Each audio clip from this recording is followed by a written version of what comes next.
ایھا الناس اتقوا ربکم ان زلزلۃ الساعۃ شیء عظیم. اے لوگو، اے انسانوں، اللہ نے یہاں ایمان والوں کو صرف نہیں کہا، پوری انسانیت کے لیے قیامت ہے تو پوری انسانیت کو مخاطب کیا ہے. اے انسانوں، اللہ سے ڈرو. اتقوا ربکم، انسانوں اللہ سے ڈرو. ان زلزلۃ الساعۃ شیء عظیم، بے شک قیامت کا زلزلہ بہت عظیم چیز ہے.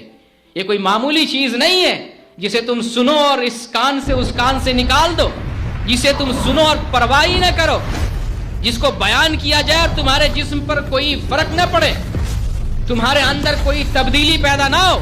یہ بہت عظیم چیز ہے. صرف اس کو سن کر ہی تمہارے بدن پر کپ کپی طاری ہونی چاہیے. اللہ سے ڈرو. اللہ نے پہلے بتایا تم اللہ سے ڈرو، پھر اللہ نے بتایا کہ قیامت بہت عظیم چیز ہے، بہت ہی خطرناک چیز ہے، بہت بڑی چیز ہے، کوئی معمولی اور ہلکی چیز نہیں ہے. تو قیامت بھی ایک زلزلہ ہی ہے. قیامت ایک زلزلہ ہے. اور یہ سورہ زلزال کی پہلی آیت بھی اسی زلزلہ کی طرف اشارہ کر رہی ہے، جو دوسرے نفخہ میں زلزلہ پیدا ہوگا. پہلے نفخہ میں بھی زلزلہ ہے لیکن وہ شدید قسم کا زلزلہ نہیں ہے. پہلا نفخہ جب اسرافیل علیہ السلام سور پھونکیں گے سارے جاندار مر جائیں گے، اور جب دوسرا نفخہ دوسری مرتبہ سور پھونکیں گے اس وقت جو زلزلہ آئے گا شدید قسم کا زلزلہ ہوگا. ایسا زلزلہ ہوگا جس کو الفاظ میں بیان نہیں کیا جا سکتا. آج تو ہم سیٹلائٹ سے زلزلے کو دیکھ رہے ہیں، ملبہ کیسے نکالا جا رہا ہے، انسان جو اس کے اندر دبا ہوا ہے اس کو کیسے نکالا جا رہا ہے، زخمی انسان کیسے پڑا ہوا ہے، انسان کی موت کیسے ہوئی ہے، گھر کیسے پڑا ہوا، ابھی ہم دیکھ رہے ہیں. لیکن دوسرے نفخہ پہ جو زلزلہ ہوگا اس زلزلہ کا منظر یہ ہے کہ اللہ رب العالمین زمین کو ریزہ ریزہ کر دے گا، پوری زمین کو ریزہ ریزہ کر دے گا. آسمان کو اللہ تعالیٰ تانبے کی طرح پگھلا دے گا، پہاڑوں کو دھنے ہوئے روئی کی طرح کر دے گا. یہ پہاڑ جس پہ ہم چڑھ نہیں پاتے ہیں، جس پر چڑھنے والا بہادر انسان مانا جاتا ہے، ماؤنٹ ایوریسٹ پہ فلاں آدمی چڑھنے والا، ہر کوئی نہیں چڑھ پاتا، بہادر جانباز کوئی ایک چڑھ پاتا ہے ہزاروں اور لاکھوں میں. وہ پہاڑ دھنی ہوئی روئی کی طرح بنا دیا جائے گا. یہ زمین ریزہ ریزہ بنا دی جائے گی، یہاں تک کہ کوئی فرق نہیں رہے گا.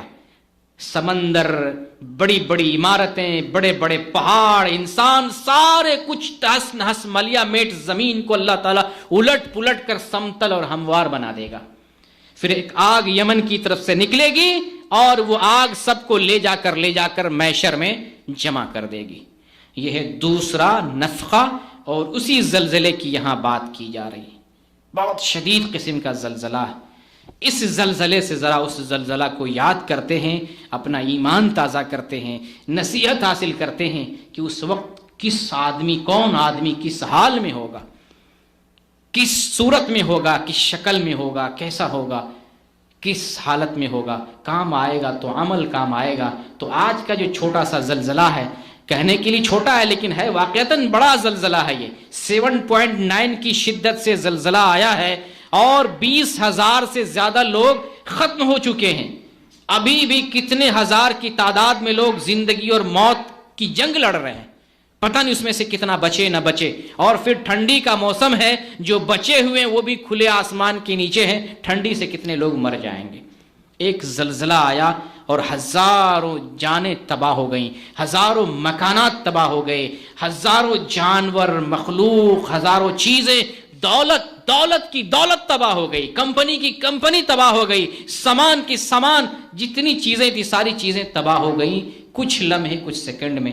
قیامت میں کیا منظر ہوگا، قیامت میں کیا منظر ہوگا. تو یہ زلزلہ متنبہ کرنے کے لیے، ڈرانے کے لیے اور ہمیں خبر دینے کے لیے آتا ہے. لہٰذا ہمیں نصیحت حاصل کرنی ہے، اس قیامت کی یاد تازہ کرنی ہے، آخرت کی فکر کرنی ہے اور آخرت کی ہمیں تیاری کرنی ہے.